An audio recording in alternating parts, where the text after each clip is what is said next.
मित्रांनो, जेव्हा दोन माणसं म्हणजे दोन व्यक्ती एकमेकाला भेटतात, तेव्हा त्यांच्यामध्ये एक वेगळा संवाद होत असतो. पहिला व्यक्ती दुसऱ्या व्यक्तीला एखादा प्रश्न करतो, दुसरा त्याला उत्तर करतो आणि मग त्यांचा संवाद सुरू होतो आणि ते एकमेकाच्या भावना ज्या आहेत त्या एकमेकाबरोबर शेअर करत असतात. जर आपण दोन एआय मॉडेल्स अशा पद्धतीने जोडले आणि ते एकमेकाबरोबर कशा पद्धतीने संवाद करतात हे जर आपण बघायचं ठरवलं तर ते नक्कीच इंटरेस्टिंग होऊ शकतं. हो, खरंच. आणि मग आजचं हे सेशन आपण त्या पद्धतीने करतो आहोत. मी इथे दोन एआय मॉडेल घेतो. दोघंही टॉप मॉडेल आहेत. एक चॅट जीपीटी आहे आणि दुसरा आहे गुगल जेमिनी. चॅट जीपीटी एक प्रश्न गुगल जेमिनीला विचारतो. गुगल जेमिनी त्याचं उत्तर चॅट जीपीटीला करतो.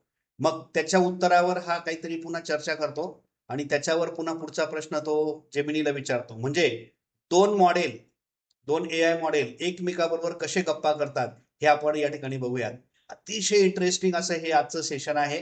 मला सुचलेली ही कल्पना मी प्रॅक्टिकली जेव्हा केली त्यावेळेला मी खरंच थक्क झालो की दोन एआय मॉडेल माणसापेक्षाही पलीकडे चर्चा करतात आणि ते खरोखर कशा पद्धतीने बोलतात आपण या ठिकाणी बघूयात. चला आता सुरू करूयात आपण दोन एआय मधला संवाद. बघ, आता हे प्रॅक्टिकल डेमॉन्स्ट्रेशन आपल्याला करायचं आहे. दोन एआय मॉडेल एकमेकाबरोबर बोलणार आहेत.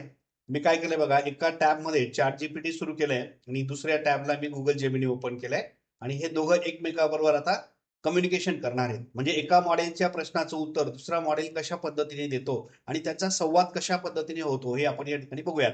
मग आता याची सुरुवात करण्यासाठी मी काय केलं बघा, मी दोन प्रॉम्प्ट या ठिकाणी तयार करून घेतले. आता या ठिकाणी हा पहिला प्रॉम्प्ट जो आहे जो मी चॅट जीपीटीला देणार आहे, तिला हा प्रॉम्प्ट देतोय. प्रॉम्प्ट मी तुम्हाला वाचून दाखवतो बघा. I want to create a practical demo of how to AI models talk with each others like humans. You are one of the models, म्हणजे तू त्यातला एक आहे. You will ask question first in Marathi and wait for answer by other model. After that ask another question to that model. म्हणजे मी chat जीपीटीला सांगतो की तू प्रश्न विचारायचं काम कर, तुझ्या प्रश्नाचं उत्तर दुसरा मॉडेल देईल. मग दुसऱ्या मॉडेलला पण मी प्रॉम्प्ट देतो.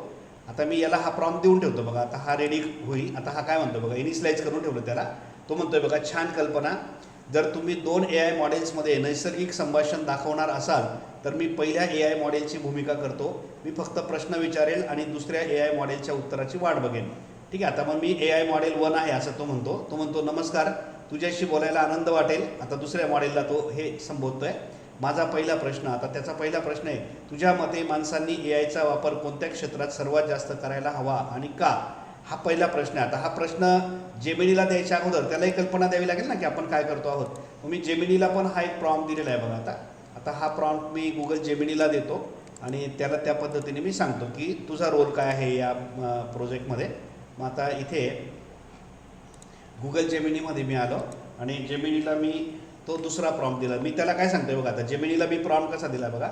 I want to create a practical demo of how to AI models talk with each others like humans.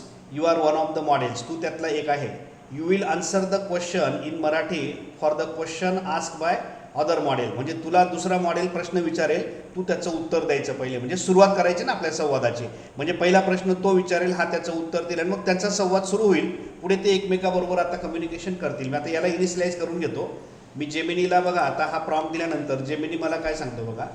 आता जेमिनीने तो प्रॉम्प्ट समजून घेतला आणि तो म्हणतो की ठीक आहे, I am ready to play my part. म्हणजे मी आता रेडी आहे आणि तुम्ही सांगतात त्या पद्धतीने मी काम करेल. Okay, let start the demo right now. Okay, ठीक आहे. आता तो म्हणतो तुम्ही मला प्रश्न विचारा. हां, give me the first question from model A I. आता पहिल्या मॉडेलचा जो प्रश्न आहे, म्हणजे मला आता चॅट जीपीटीने एक प्रश्न विचारला आहे बघा, हा गुगल जेमिनीला मी देतो. मी मधला एजंटचं काम करतोय. आता मी काय केलं बघा, आता चॅट जीपीटीचा हा प्रश्न गुगल जेमिनीला मी दिला आणि आता जेमिनी एक आन्सर करेल बघा त्याचा. आता गुगल जेमिनीचं एक आन्सर या ठिकाणी मिळेल आणि मग ते आन्सर मी पुन्हा चॅट जीपीटीला दिला. आता याचं आन्सर जे आहे ते त्याने मराठीमध्ये दिलं बघा.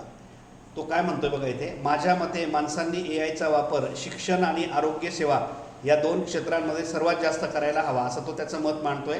का वगैरे त्याचं विश्लेषण त्याने छान दिलेलं आहे. पुढे आपल्याला हवं तर हे ऐकायचं असेल तर मग तुम्ही या ठिकाणी बघा, इथे तुम्हाला लिसन नावाचं एक बटन दिलं, तुम्ही ऐकू पण शकता बघा. हे माझ्या मते माणसांनी एआयचा वापर शिक्षण, एज्युकेशन आणि आरोग्य सेवा, हेल्थ केअर या दोन क्षेत्रांमध्ये सर्वात जास्त करायला हवा. कारण हे दोन्ही क्षेत्र थेट मानवी जीवनाचा पाया आणि भविष्य घडवतात. याची मुख्य कारणे खालीलप्रमाणे आहेत. आरोग्य सेवा, हेल्थ केअर AI मुळे आजारांचे निदान खूप लवकर आणि अचूक होऊ शकते. ग्रामीण किंवा दुर्गम भागात जेथे तज्ज्ञ डॉक्टर्स पोहोचू शकत नाहीत, तिथे AI द्वारे प्राथमिक वैद्यकीय सल्ला आणि रोगांचे वेळेत वर्गीकरण करणे शक्य होईल. यामुळे हजारो लोकांचे प्राण वाचू शकतात. शिक्षण, एज्युकेशन, प्रत्येक विद्यार्थ्याची शिकण्याची गती वेगळी असते. AI मुळे पर्सनलाइज्ड लर्निंग म्हणजेच प्रत्येक विद्यार्थ्याच्या गरजेनुसार अभ्यासक्रम तयार करणे शक्य होईल. यामुळे दर्जेदार शिक्षण जगातील शेवटच्या घटकापर्यंत पोहोचू शकेल. थोडक्यात सांगायचे तर AIचा वापर केवळ मनोरंजनासाठी किंवा क्लिष्ट व्यावसायिक कामांसाठी मर्यादित न ठेवता मानवी जीवन सुसह्य आणि सक्षम करण्यासाठी या दोन क्षेत्रांत त्याचा सर्वाधिक वापर व्हायला हवा. ओके, आता हे त्याने उत्तर दिलं आणि पुढचा प्रश्न तो म्हणतोय बघा. आता तो काय म्हणतोय बघा, आता जेमिनी काय म्हणतो, तुम्हाला काय वाटतं, म्हणजे त्याने त्याचं मत मांडलं, तुम्हाला काय वाटतं आरोग्य आणि शिक्षण क्षेत्रात AIचा वापर करताना आपल्याला कोणत्या मुख्य आव्हानांचा सामना करावा लागू शकतो. आता हे जे उत्तर आहे जेमिनीचं, हे मी कॉपी करतो आणि हे उत्तर कोणाला द्यायचं आपल्याला, हे द्यायचं आपल्याला ChatGPTला. आता AI मॉडेलने म्हणजे जेमिनीने दिलेलं उत्तर मी ChatGPTला दिलं आणि आता ChatGPT त्याच्यावर काय मत मांडतो आपण बघूयात. आता ChatGPTने ते उत्तर वाचलं आणि तो काय म्हणतो बघा आता पुढे.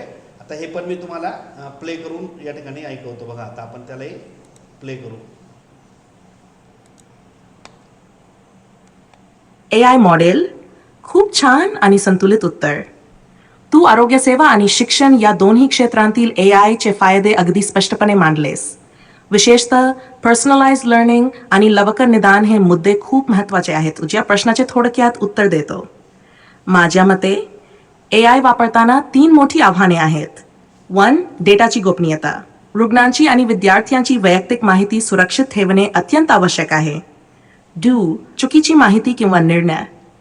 AIने दिलेले उत्तर नेहमी 100% बरोबर असेल असे नाही.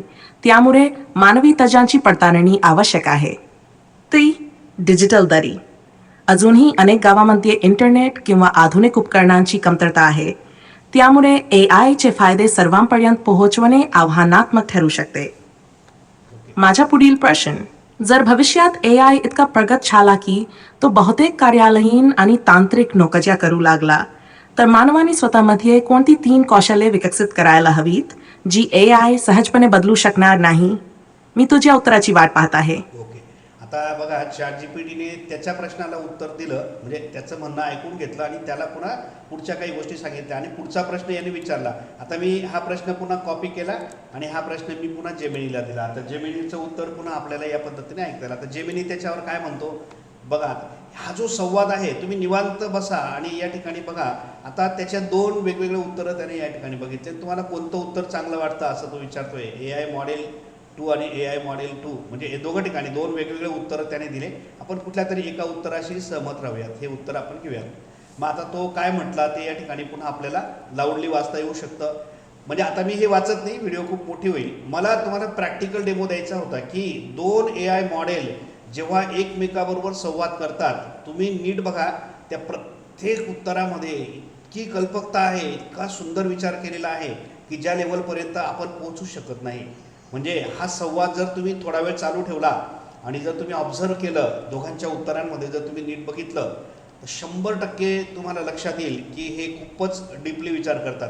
आता आपण जेमिनीचं साधं फ्लॅश मॉडेल यूज केलेलं आहे. जर तुम्ही 3.1 प्रो घेतलं असतं, म्हणजे समजा हे मॉडेल घेतलं किंवा तुम्ही त्याची थिंकिंग लेवल जर एक्सटेंडेड केली, म्हणजे त्याची वैचारिक क्षमता अजून तुम्ही वाढवली, तर मग तो अजून वेगळ्या पद्धतीने विचार करू शकतो. सेम तुम्ही इकडे ChatGPTमध्ये सुद्धा जेव्हा मॉडेल सिलेक्शन या ठिकाणी करणार, त्या ठिकाणी तुम्हाला ChatGPTचं जर तुमच्याकडे प्लस मॉडेल असेल आणि तुम्ही ChatGPT प्लस जर अपग्रेड असेल, तर हे जर तुम्ही सिलेक्ट केलं तर मग त्याची वैचारिक पातळी अजून वरच्या लेवलला असेल. म्हणजे आपल्याला 2 AI मॉडेलमधला हा जो संवाद आहे, हा पूर्णपणे नीट ऑब्झर्व केल्यानंतर हे एक गोष्ट लक्षात येते की 2 AI मॉडेल हे वेगवेगळ्या लेव्हलने विचार करतात. म्हणजे दोघांचा विचार सारखा बिलकुल नसतो. प्रत्येक मनुष्य जसा वेगळा असतो, आपण म्हणतो ना व्यक्ती तितक्या प्रकृती, तशा AI मॉडेलला सुद्धा ती म्हणजे तो जो काही कन्सेप्ट आहे तो लागू होतो. 2 AI मॉडेलसुद्धा 2 वेगवेगळ्या पद्धतीने विचार करताना आपल्याला दिसतात आणि हे आपल्या मानवी कल्पनेच्या पलीकडे या ठिकाणी आपल्याला त्यांचं थिंकिंग दिसतं.